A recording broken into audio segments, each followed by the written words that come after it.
મહોત્સવ નિમિત્તે જય શિવરાય સંગઠન દ્વારા ભવ્ય શ્રી છત્રપતિ શિવાજી મહારાજની શોભાયાત્રા કાઢવામાં આવી હતી। છત્રપતિ શિવાજી મહારાજની જન્મજયંતિ પર શહેરના સલાટવાડાથી આન બાન શાન સાથે પ્રસ્થાન કરાવાયેલી શોભાયાત્રામાં હજારો નગરજનો જોડાયા હતા, જેમાં ડીજે, ગંધર્વ ઢોલ, અશ્વસવારો, શણગારેલી બગીઓ અને વાહનોએ રાજમાર્ગ પર દેશદાજ સાથે કેસરીયો માહોલ સર્જ્યો હતો।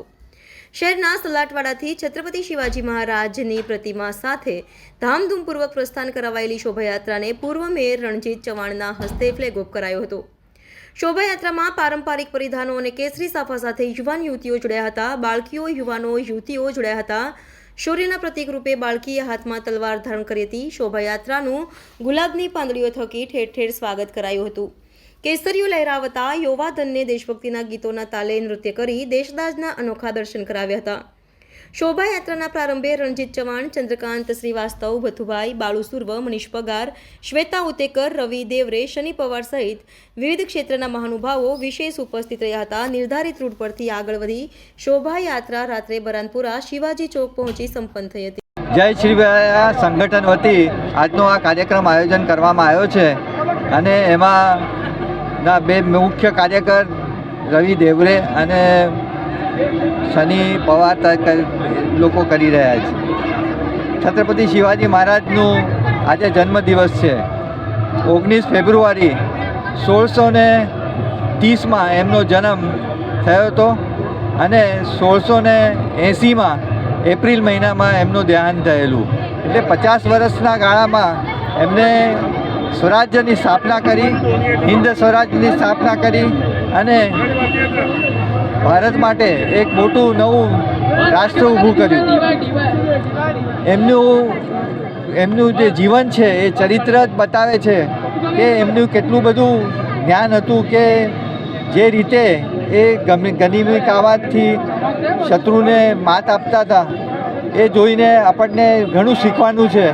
એના માટે મેનેજમેન્ટમાં એમના દાખલા બી આપવામાં આવે છે કે એમની માણસ ઓછા સૈનિકો સાથે રહીને આટલા મોટા મોગલ સામ્રાજ્ય સામે લડવું બહુ અઘરું હતું। એટલે એવા વ્યક્તિનું આજે જન્મદિવસ છે એ અમે ઉજવી રહ્યા છીએ। એમાં સહભાગ થયા છે સૌ બધા। આ શોભાયાત્રા અહીંથી સલાટવાડાથી નીકળીને કોઠી 4 રસ્તા, ટાવર 4 રસ્તા, ત્યાર પછી ગાંધીનગર ગુરુ, ન્યૂ લેરીપુરા રોડ થઈને બરાનપુરામાં શિવાજી ચોકમાં એનો અંત થશે અને ત્યાં એમનું સમાપન કરવામાં આવશે। आज शिवाजी महाराज की जन्म जयंती है। पहले तो शिवाजी महाराज को मेरा कोटि कोटि वंदन है।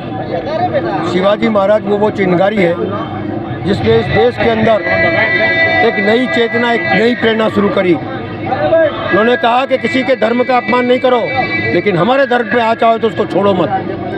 मुगल सल्तनत इतनी बड़ी, औरंगजेब की इतनी ताकत, जिसके सामने कोई बोल नहीं सकता था, सबसे पहले तलवार उठाने वाला और धर्म की रक्षा करने वाला शिवाजी महाराज थे। उन्होंने ना कि युवाओं को जगाया, बल्कि पूरे समाज को उठाया, यहाँ तक कि महिलाओं तक को उठाया। कभी किसी के सामने झुकना नहीं, सर नहीं झुकाना, अपने धर्म का अपमान नहीं करने देना, और कोई भी हो, कितनी भी बड़ी ताकत क्यों ना हो, उसके सामने लड़ने की हिम्मत रखो। ये उनका एक संदेश था। आज उनको वंदन करता हूँ और समाज को ये कहना चाहता हूँ कि आज भी बड़ौदा शहर के अंदर जो हमारी दुर्दशा हो रही है युवाओं की, समाज की, उसके लिए तुम शिवाजी महाराज की प्रेरणा से जागो, अपना हक लेके सीखो और फिर से एक नई ताकत पैदा करो इस शहर के अंदर, क्योंकि ये वो समाज है जिसने इस बड़ौदा शहर के लोगों को बचाया है, जगाया है और ये बड़ौदा शहर बचाया है सर शाहजहाँ गायकवाड़ ने। तो ये समाज पे जिस तरह से इनकी अधोगति हो रही है, तो अधोगति को रोकना है और इस बड़ौदा शहर को फिर से आगे बढ़ाना है। यही समाज के लिए मेरी प्रेरणा है।